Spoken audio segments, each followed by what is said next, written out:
favorite local comic. We all love him. He works super hard, you guys. Please, he's been in the Seattle International Comedy Competition and other things that you would forget if I told you. Please put your hands together for Birungi, everybody. Yes! Yeah. Thank you. One more time for Chris and Vanessa. Yeah, I've been on things. I've been at the farmer's market. That's where you might have seen me. How are you doing, Seattle Late Show? You ready to get wild? Yeah, we're gonna do it. I see a lot of familiar faces. Let me get settled here real quick. This is like my office. I gotta clean up. Y'all know when you get to work, you don't get to work right away. You bullshit for a little bit. That's me right now. Give it up for my ancestors in the front. They reserved these seats. They really wanted to be here. Well, they're here. They can't see them, but they exist. Spider-Man is in the house.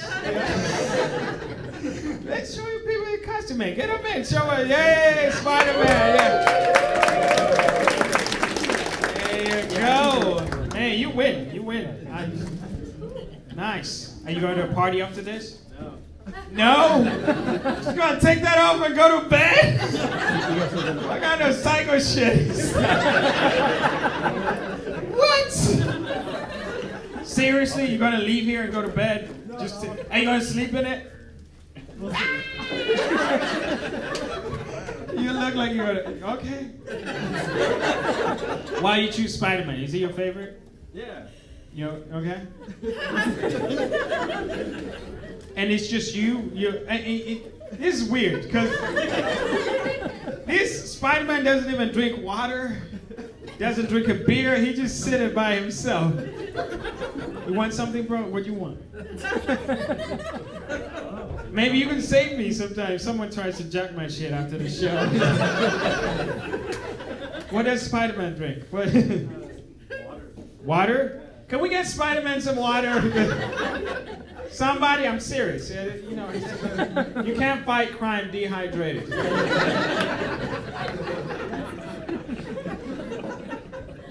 What's going on here? What's that costume? What is it? You! I'm talking to you. So you got the ears. What are you supposed to be? A cat? Yeah, a yellow cat. A yellow cat? Where have you seen a yellow cat?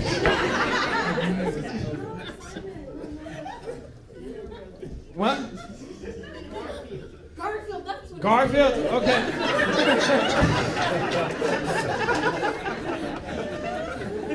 There you go. I guess I need to watch that. Yeah, no costume for you, sir? None? Just chilling? Okay, I feel like you're taunting me with your long hair. Like, this motherfucker don't got no hair. You should be in a shampoo commercial. What else we got? Any other costume? No, there's no costumes in the front. Anybody here? We know each other. He's like, don't pick on me. All right, let's get into it. My name is Birungi. I'm happy to be here. But clap your hands if you've been to a comedy show before, yeah?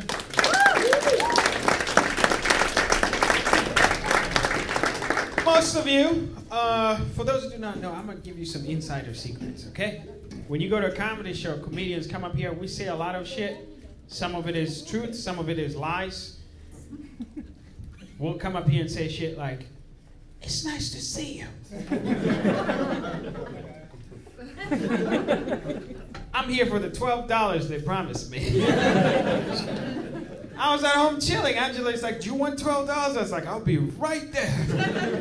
I put $50 in my car to come get $12. But here's another secret. Post-pandemic, if you go to a comedy show and a comedian says, hey, it's nice to see you, they mean that shit. All right? So from the bottom of my heart, give it up for each and every one of you. Thank you for coming out. I appreciate you. I'll tell you why. Because COVID ruined my life. I know that sounds redundant to say because it was everybody, but here's what happened. COVID put me in a weird position where I had to quit my hobby and get a job. True story. I was on stage doing comedy. Next thing I knew, I was sitting in a cubicle. Who here sits in a cubicle? You lying motherfuckers. There we go, cubicle man over here. Cubicles are sad. There's only one exit. They cut across the body. You know why they cut across the body? So your boss can bend over and yell at you. It's like, what are you doing in there? But there's one thing I don't understand about cubicles, which is most of my coworkers have photos of their family in their cubicle. You seen this cubicle, man? Every cubicle you go to is like mom, dad, sister. And I asked one of my coworkers, I was like, yo, why y'all got photos of your family in your cubicle? And he goes, it's for motivation. You heard this shit? I'm like, yo, you want to be motivated? Come to my cubicle. My cubicle is filled with photos of people I owe money. Yeah, you come over there, you're like, oh my God, is that your grandpa? I'm like, no. That's my 60-year-old Asian landlord. I owe him $300,000. Oh my God, is that your wife? No. That's the stripper that takes my money. Every month. Oh my God, is that your dad? Actually, yeah, that's my dad. I owe him money too. The young people are laughing, the dads not so much. You can't quit when those people are looking at you. I've tried. Every once in a while, I'm like, fuck this job. And I look at my landlord, I'm like, never mind. We'll work another day. Yeah, so got the job, started, and then one thing I had to do again was the vax. There's two things I had to do: get a job, also get vaccinated so I could do comedy shows. This is a mixed crowd, I can tell. We have people from all kinds of places. Did you guys get the vax? Let's take a temperature check, official temperature check. Clap your hands if you got the vax, yeah? That wasn't everybody. Some of you are holding out. You're like, we got essential oils. I got to put some lavender on my nose, I'll be fine. I eat a banana every morning, I'm good. I'm gonna be honest though, I got the vax because I had to do comedy shows, you got to get the vax. But also, I'm gonna be transparent with you guys, I was one of the skeptical ones. Yeah, when the vaccine came out, I was one of the people that was like, I don't know, Because here's what happened. Vax came out, the first thing I did? I did some research. Not in a lab, I did it online like everybody else. And I learned about some shit, Spider-Man. I learned about the Tuskegee experiments. Have you heard of this? Yeah.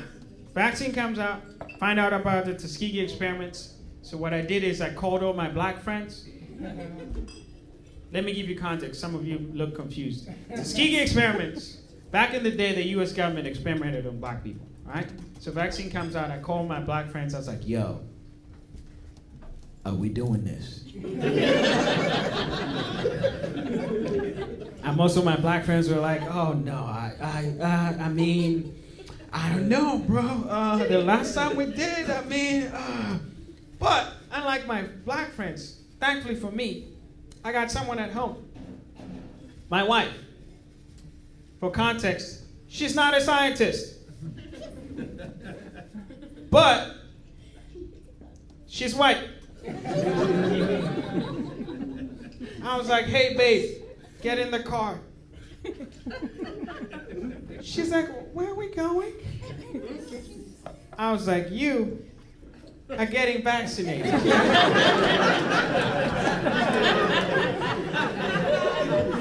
I wanted to see if this shit works for white women before I try it out.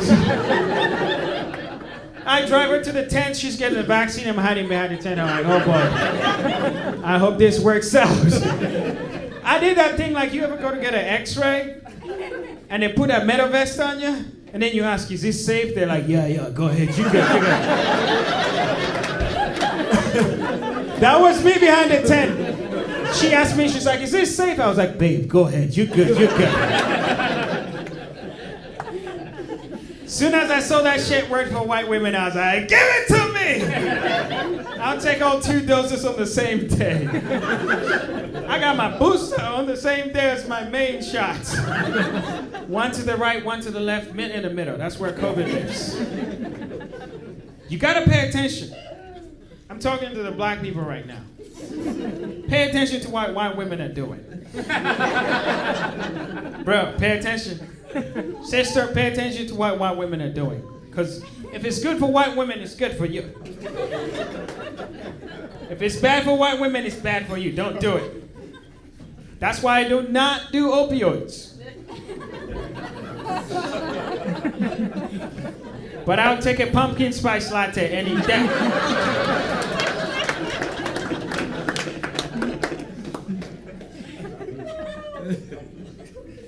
Gotta pay attention.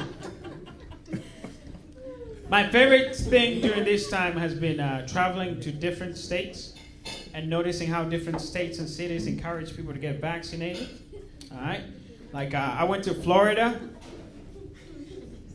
They were giving out lollipops. Yeah, you get the shot, you get a lollipop. I went to Atlanta, Georgia. They're giving out lap dances. That's where I got my shots. All 13 of them.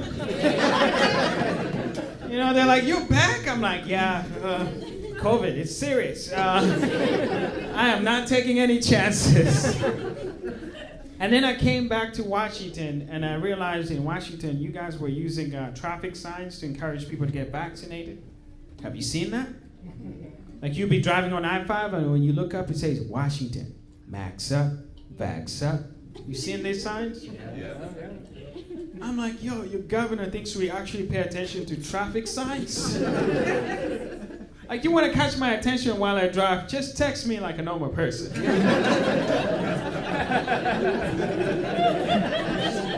Judging by the laughter, a lot of you text and drive.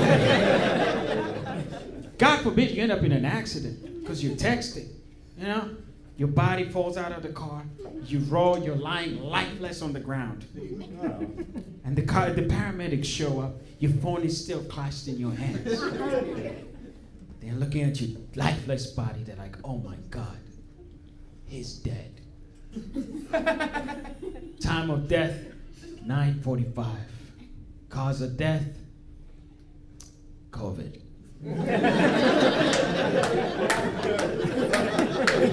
Too soon?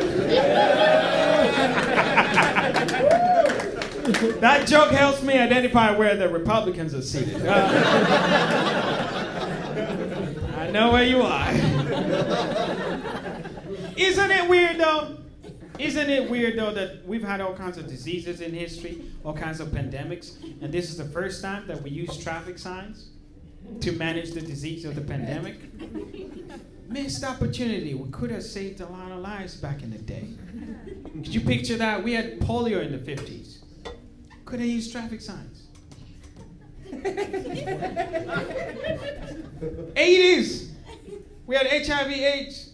Lots of people died. We could have used traffic signs. Can you picture that? HIV/AIDS is going around in the 80s. You're in Washington. You're driving on I-5. And when you look up, it says, Washington, stop fucking. Could have saved a lot of lives. Missed opportunities. Man. One thing, I'll share one other thing about COVID that I thought was interesting, which is, it's a term that I learned recently. I don't know if you've heard of it. It's COVID babies. Y'all heard of this term? Okay, for those who do not know what it means is, I'll explain it to you in the best way I can think of. Like, you have friends who, pre-COVID, they were single. After COVID, they have a family of 5. COVID babies. And I was talking to my wife. I was like, yo, you want to add to the pile of COVID babies? You want to add? And she's like, no. She doesn't sound like that, but yeah. She was like, no. I was like, what's the problem, babe? She's like, I'd rather adopt, which sounds like a good thing, all right? But my wife and I are so different, we don't know what kind of baby we'd get. For context, I'll give you context. She's white, I'm black. She's American, I'm African. We don't know what kind of baby we'd get. So we're debating for hours and hours. And I was like, hey, babe, I think I have a solution. I want to adopt white babies and send them to Africa.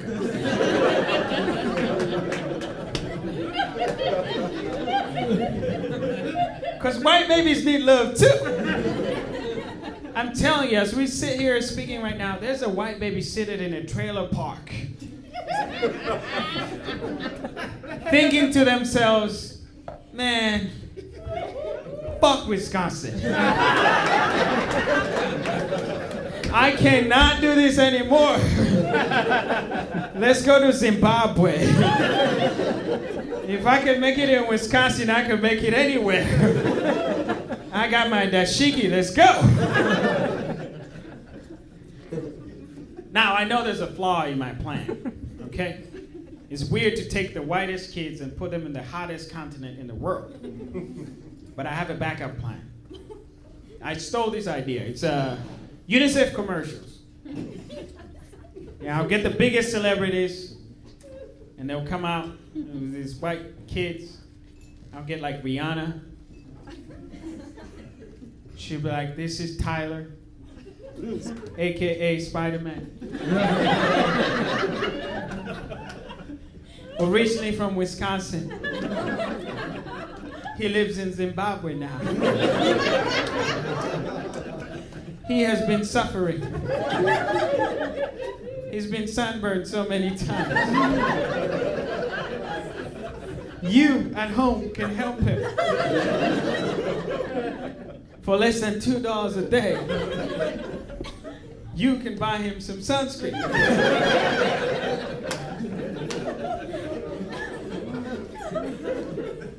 Some white people came up to me after a show. They say, that's not how much sunscreen costs.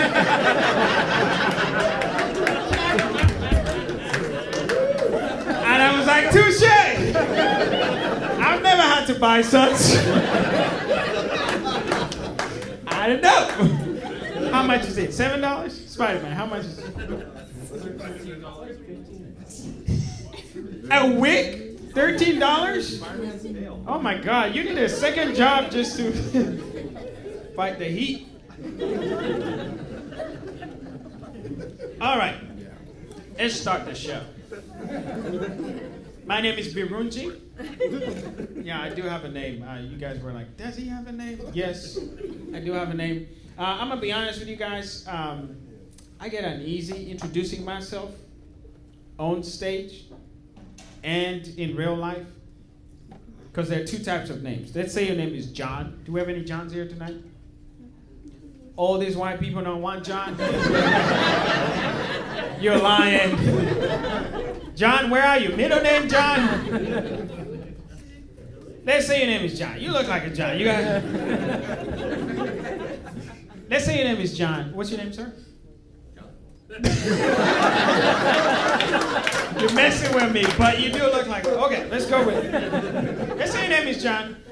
You meet someone, they ask you, hey, what's your name? You go, John. Then you jump right into the conversation. My name is Birungi. That shit don't work for me. I'm telling you, every time I meet people, they ask me, hey, what's your name? I go, Birungi. They go, wow. Oh my God, that's such a beautiful name. What does it mean? What is the legend of Birungi? I'll tell you what Birungi means. Birungi is a Ugandan name that means good luck. So simple. As far as African names, it's very simple. Birungi means good luck. Good luck getting a job. Good luck getting to the airport. I call bullshit on that one. It's weird that Birungi cannot get me through the airport, but Birungi can get me a job at the airport. Some of you are looking at me like, I thought you looked familiar. C-Tag, gate 36. Wink at me next time. I'll throw an extra bag in there for you. I'll take care of Grandma. I'll make sure she gets her a seat. If you lost some luggage, it was probably me. My bad. I was high that day. African names, I think, are weird. In a good way. Because I like my names, but also I think our parents don't think it through when they give them to us. You know, it's like there's too much going on. Just twists, turns, vowels, consonants, exclamation marks. It's just, they're busy. And then they send us up into the world, and then weird shit happens. I'll give you an example. I have an African friend of mine. I know he's African because he's my brother. This guy's name is, I won't say it, but I'll spell it for you. It's spelled M-A-N-I-G-A.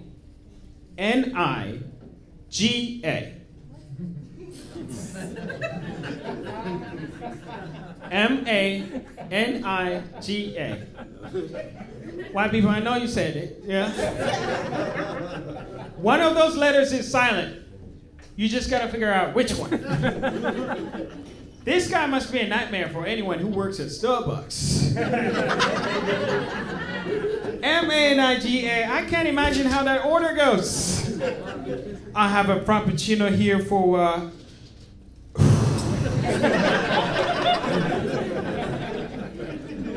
Oh my God, I should have called in sick today. Oh boy, let's try. I have a frappuccino here for my... I'm gonna lose my job today. Oh boy. Come on, try. I have a frappuccino here for my black friend.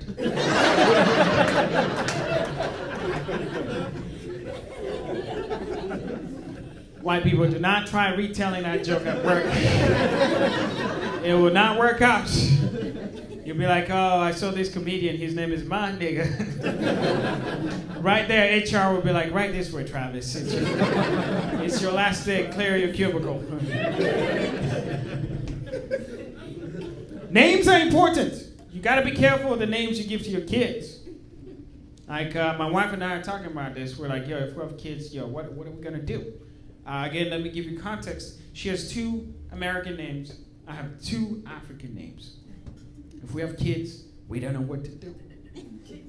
But the other day, I was like, you know what, babe? I have an idea. If we have 2 kids, I'm going to give the first kid all American names. And then I'll give the second kid all African names. And see which one goes the furthest in life.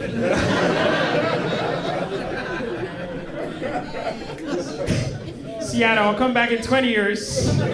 I'll let you know how my little experiment went. Names, very important. Yeah. So from Uganda, any Ugandans in the house tonight? I tried. One day I'm hoping there'll be somebody say, hey, we're here, brother. Yeah. Never happens, yeah. From Uganda, I have to say it when I'm on stage because if I don't do it, weird shit happens. Yeah, I've been to shows like this. I'm performing. It looks like we're having a good time. Then halfway through, I'll hear a whisper. Usually goes something like this. Where do you think he's from? I think he's from Jamaica.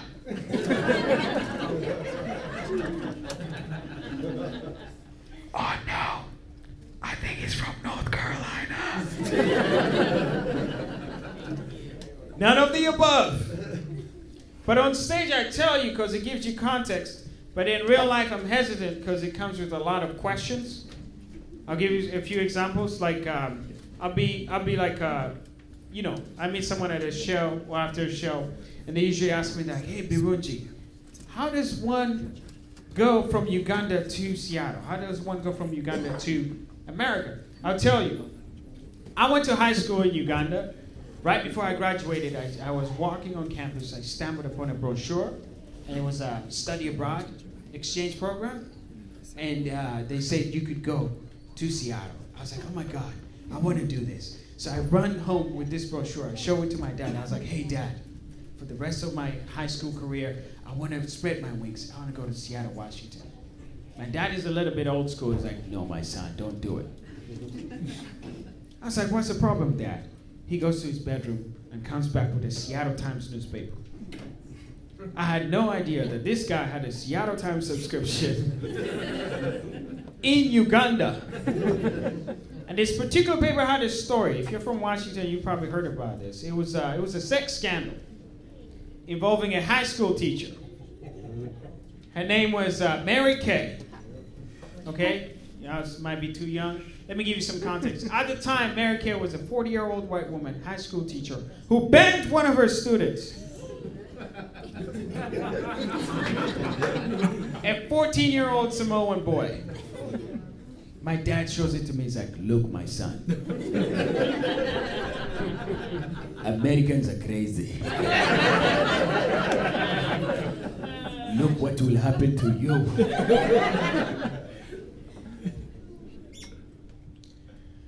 I was like, Dad, I think you just made up my mind. What kind of threat is that? Don't go to America. You lose your virginity. Needless to say, I flew here on Virgin Airlines.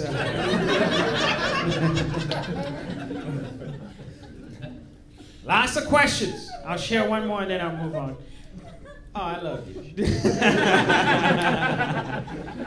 The one I get as a comedian lately is I'll do a comedy show like this, and then as soon as I get off stage, someone will accost me in the hallway, and they'll ask me, Birungi, great show, we enjoyed it. Quick question. I realized that your English is really good. Did you speak English before you came to America? Yes. Short answer, yes. Long answer, I learned my English from movies. Yeah, specifically James Bond movies. Because I don't know if you've seen James Bond, he does not miss his words.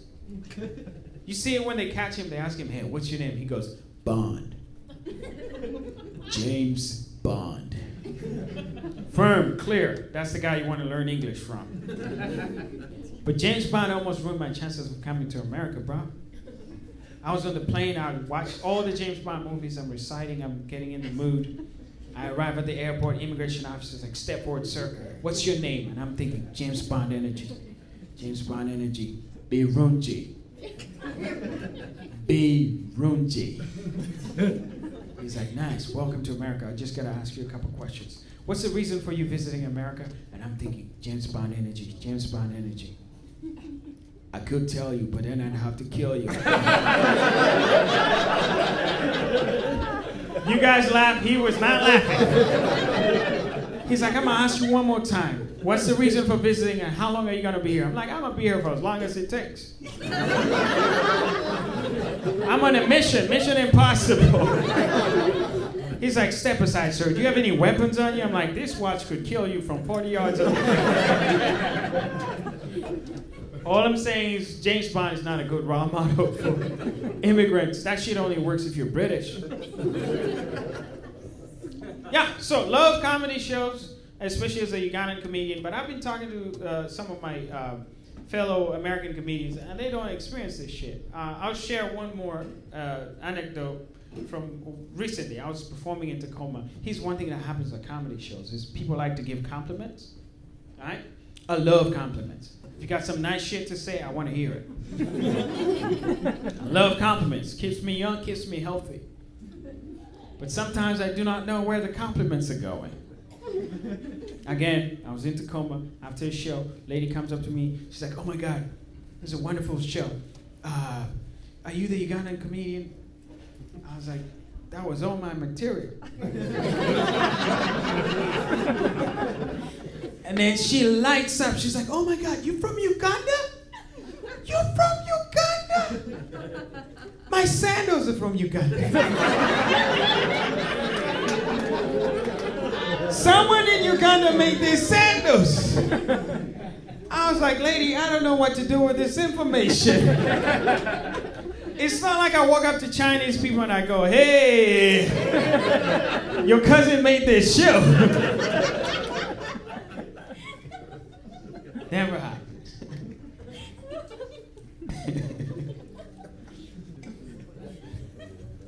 Who's drinking tonight? Make some noise if you're drinking. Yeah, I'll tell you an interesting story. I moved here on 4th of July. Yeah? Americans, you never know how confusing it is to arrive in a country where everyone's blackout drunk during the day. I was like, oh my God, what's going on? I had to look at my boarding pass. I was like, did I go to Ireland? But I was like, hey, when in America, do like the Irish do. So I run to a bar like this one, and I was like, hey, bartender, I just came from Uganda. I'm happy to be here. Please get me the best American beer you have. And he looks at me. He's like, I just got to see some ID. Confidently, I whip out my ID. I show it to him. Looks down, looks up. He's like, son, you got to be 21 to drink beer in America. I'm sorry, I'm asking you to leave. I was confused. For context, I'm from Uganda where the drinking age is 18. Maybe. Fast forward, I go to college. My American friends, when they'll turn 21, they'll go fucking crazy. Theme song from my college days was Lil Jon's Shots, Shots, Shots. I was like, yo, what's the big deal? I've been drinking since I was 10. So I had to do some research. For my final thesis in college, I told my professor, I was like, I'm going to get to the bottom of this. This is what I'm going to write a paper about. And I did. I got to the bottom of it. You know why these two cultures are so different when it comes to alcohol? It comes down to the parents. See, in America, you had American parents yelling at their kids. They're like, hey, Spider-Man, eat up your food. There are starving kids in Africa. At the same time, African parents were yelling at their kids like, hey, drink up, there's sober kids in America.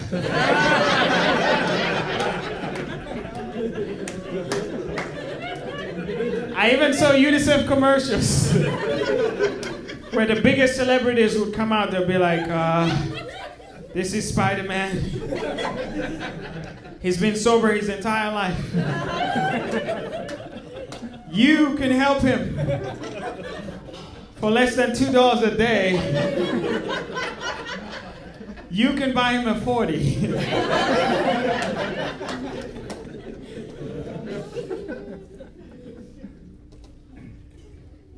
I like it here. I like it here. I don't know if you guys can hear it. Sometimes people think I'm complaining about being in America. I like it here. It's just the small things that frustrate me, you know? Like winter is coming. I don't know how to politely put this, but I hate winter. Okay, and when I say that, my American friends, they tease me that I go, Birungi, it's because you're from Africa. It's because you're from Africa. They make it seem like Africa is a small place, you know, like a small village with this. No, Africa actually has as much diverse seasons as here. You know, we actually have 3 seasons over there. We have summer.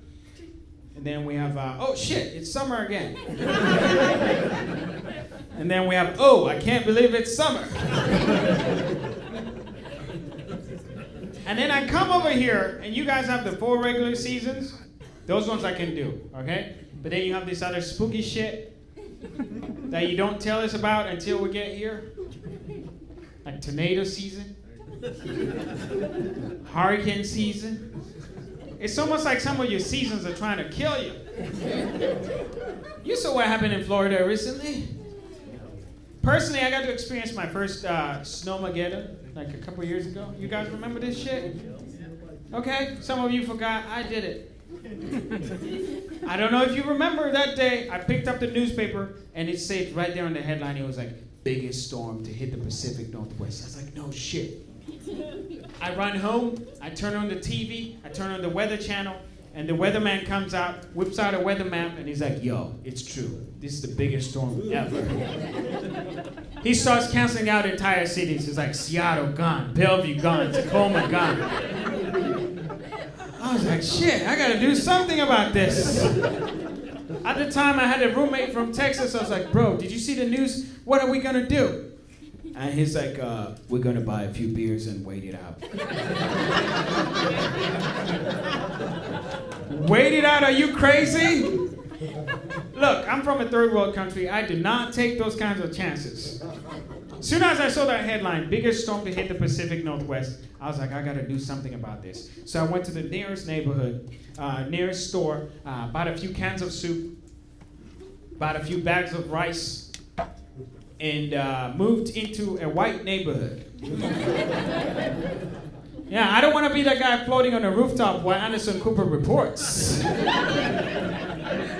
I've seen the Katrina documentary. I don't want to be floating on a rooftop and Anderson Cooper is on a helicopter. He's like, ladies and gentlemen, the images you're about to see are pretty disturbing. There's a black male waving his hands. He looks 18 to 41. And I'm over there, I'm like, you cute asshole, get off the camera and help me with this flat screen TV I just got.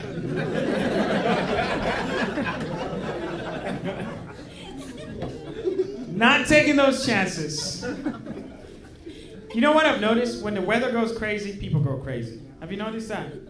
It's like a snowstorm, any tornado, whatever happens, you go to the stores, craziness. Toilet paper, gone. Milk, gone. Same thing happens to Snowmageddon. I go to Trader Joe's, and I'm looking around. The store is empty. I'm looking around, I'm like, oh my God, what have we become? We are monsters. I'm like, is this America or is this Venezuela? Is this Trader Joe's or is this Trader Jose's?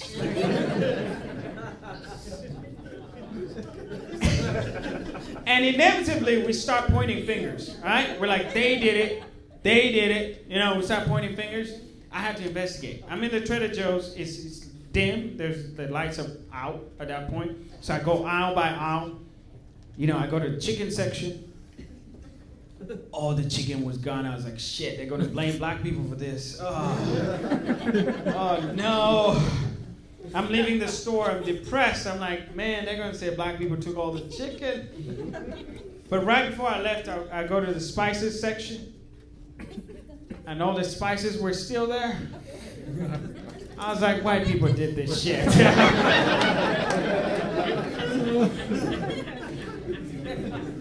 We have to take the spices.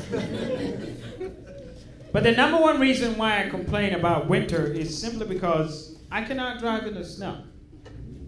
Yeah, go ahead and laugh at me, you people with big trucks. I can't drive in the snow. I tried, I failed. I was in a couple winters ago. I was in Portland, Oregon. All right, it's snowing. There's snow all over the ground. I'm driving on your roads. First of all, your roads are very confusing because they have a lot of distractions, or as some of you call them, traffic signs. Yeah, I cannot pay attention to the snow and the traffic signs at the same time. I gotta choose one. So I'm driving. It's snowing everywhere. I was there for a comedy show. And as I'm driving up this hill, I see a sign on the top of the hill. It says, watch for ice, which I'm told means the road is slippery, slow down. You seen this?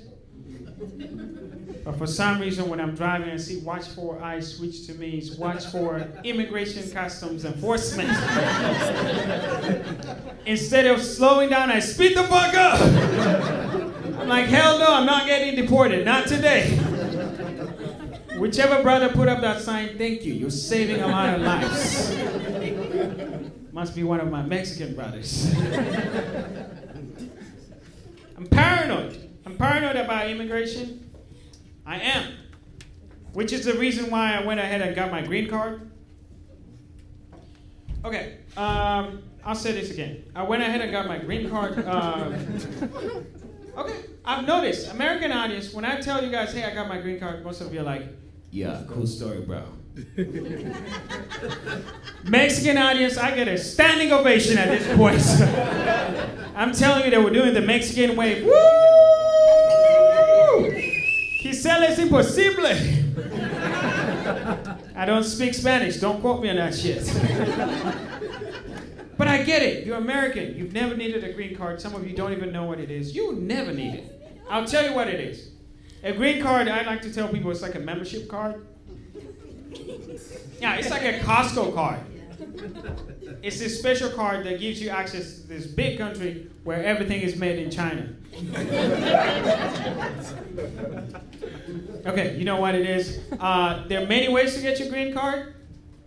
You can get your green card by having a special skill or a special degree like engineering, nursing, something like that. If you've been listening for the last 30 minutes, you know I have neither of those things. So I got mine through marriage. Yeah, I took one of your girls. Deal with it. Which is great for me, but it sucks at the same time because some of my friends accuse me of those fake marriages you see on TV, like 90 Day Fiancé. You know, they're like, "Oh, you married her for the green card, didn't you?" Which is weird because this accusation started with who now is my mother-in-law. Yeah, true story. I proposed to my girl. I was like, "Hey, baby, I love you." Mwah. She's like, "I love you too." Mwah. We go with my mother-in-law. We're like, "Yo, we getting married." She's like, "Oh my God." Oh my God. Are you marrying my daughter for a green card? Please be honest with me. Are you marrying my daughter for a green card? I choked up. I was like, "Ma'am, that's a strong accusation." You know I married your daughter because I love her. And most importantly, she has a good pussy. You should have made it so good. I'm telling you, while I was waiting for my green card, we had some of the best sex ever. I had no choice. At that point, I was fucking for my freedom. I was fucking for freedom, liberty, and the pursuit of a happy ending. I see some couples here tonight. I'm talking to the ladies right now. Ladies, you're dating an American man, he ain't doing it right. You don't have to put up with that shit. All you need is a car. Drive to a place called Home Depot. Outside there is a bunch of undocumented men waiting to fuck your brains out. Those men may be undocumented, but that dick will be documented. You'll be writing in your diary, you're like, "Oh my God, Jose. He can help you move a couch. He can also move your coochie." My wife is here and she's hearing this joke for the first time. Give it up for her. She's somewhere there. Yeah.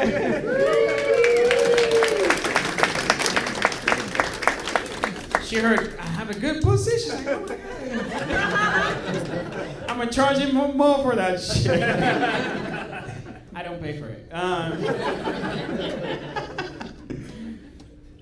Yeah, so I got my green card. I'm a pitch a product, do one last joke, and get out of here. I think we live in a polarized society, so I found something that we can all agree on. I printed it, put it on a shirt. You can get these shirts after the show. $20 a piece, Cash App, Venmo, or real cash. This is what it says. Uganda comedians matter. We can all agree on that, right? It goes well with everything, you know, booty shorts, MAGA hat, whatever you got. It's all good. I got my green card, but my real goal is to get my passport. I want to vote. Did you guys vote in the presidential elections? Clap your hands if you voted. If you clapped, you're part of the problem. Let's be honest, whatever direction you voted, it ain't go too great. I'm gonna be transparent with you guys. Like I said, I'm not a citizen, I can't vote yet. What I can do is observe and talk shit. And here's what I've observed in America. Regardless of who's president, the media picks on the sons and daughters of the sitting president. Have you noticed that? When Obama was president, they're like, "Yo, the Obama girls are smoking weed. They need to be stopped." Trump became president. I won't bore you with that. You remember. And then now, Joe Biden is president, they're like, yo, Hunter Biden smokes crack. He needs to be stopped. I was watching like 60 Minutes. They did like one of those about Hunter Biden. They said Hunter Biden smokes crack. They also said he met with some Ukrainian internationals and completed a transaction for $20 million. I don't think you heard me. This guy smoked crack and completed a transaction for $20 million. I was like, yo, how does he do it? I'm like, he can't be both. Otherwise, this is the world's most productive crackhead. If I have one White Claw, the day is over. This guy smokes crack, he's signing checks for $20 million. I'm watching this channel, I'm like, yo, should I be smoking crack? Is that the secret to success? Wake up early, cold showers, and then smoke some crack. He didn't stop there. You know he wrote a book? Yeah, this guy smoked crack and he's on a book tour now. It's insane. You can get the book. It's an amazing book. I've read it. It's called 7 Habits of Highly Effective Crackheads. Now, halfway through this joke, I start to see people tighten a little bit, all right? They're like, what are you trying to say? All I'm saying is we can disagree, all right? Most people say, hey, we voted for the wrong president. I say we voted for the wrong Biden. Because if you put them side by side and you ask me, hey, which one smokes crack? I'll be like, it's a tough one. I think the one that just fell off his bike. I say this all to say, Hunter Biden 2024. All right, I'll close with this. This is less of a joke. It's more of a public service announcement. All right? The World Cup is going to be in Qatar. A lot of Americans are going to go to Qatar. And you guys saw what happened to Brittany when she went to Russia, the girl that's in prison, lady. Yeah, this is a public service announcement. In Qatar, they don't play. I know this firsthand because I was there to shoot a podcast. So I had this podcasting equipment with me. As soon as I step out of the Qatar airport, I got pulled over by Qatar police. They don't play. Like I said, I had all this podcasting equipment. One of the officers yanks it out, and he's holding it at a distance. It's like, yo, is this a bomb? I was like, yo, for a country that exports terrorism, you don't know shit about bombs. Like 6 feet works for COVID, it don't work for bombs. He didn't like that shit. He called for backup. Within 5 minutes, I was surrounded by Qatar police. 5 minutes. You know why they get there quick, Spider-Man? They drive fast cars. You know what kind of cars Qatar police drive? Ferraris. Within 5 minutes, I'm surrounded by these Ferrari cop cars. I'm a black man in a foreign country. My heart dropped. I feared for my life. I was like, oh my God. I'm about to ride in a Ferrari. It was the one time as a black person I was like, God, I hope I get arrested. Seattle, y'all been great. Thank you so much. I appreciate it.